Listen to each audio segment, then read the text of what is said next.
what we like to start the show out is starting with explain to everybody that doesn't know you that's watching, because there's quite a few people on here watching that do, but explain to people that don't know you that's watching what got you started in the paranormal and led to the demonology portion of it. Yeah, so to keep a very tall story short, basically, I would like to say I would be different than most people when I hear they get involved in paranormal. I never had experience. It was just a fascination based off of being atheist as a child because of traumatic situations that happened in my life.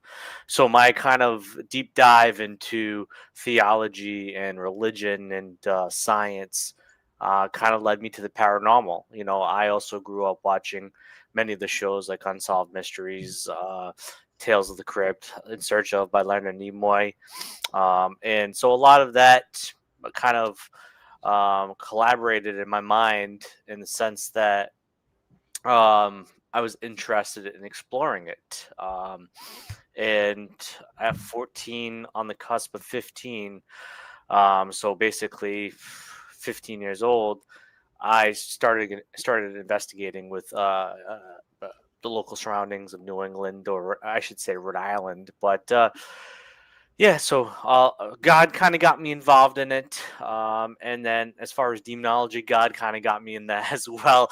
But I, eventually found my faith and started being a pastoral assistant at a local church, and started working with Carl Johnson at a very young age, and getting involved with him as his tech manager, and then that kind of catapulted me into wanting to do demonology and furthering my knowledge.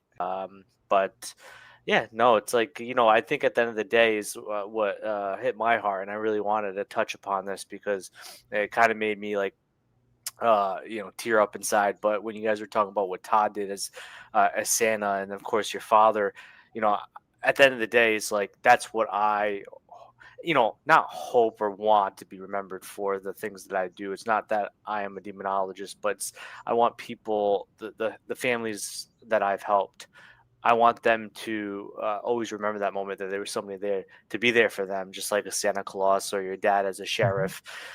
So I'm not either Santa or a sheriff, but I am me, and I want to make that impact on people, and Right. I feel like I have, and I feel like I have a lot more to do though, and that's hopefully how I am remembered, for helping people with their afflictions or their confusions.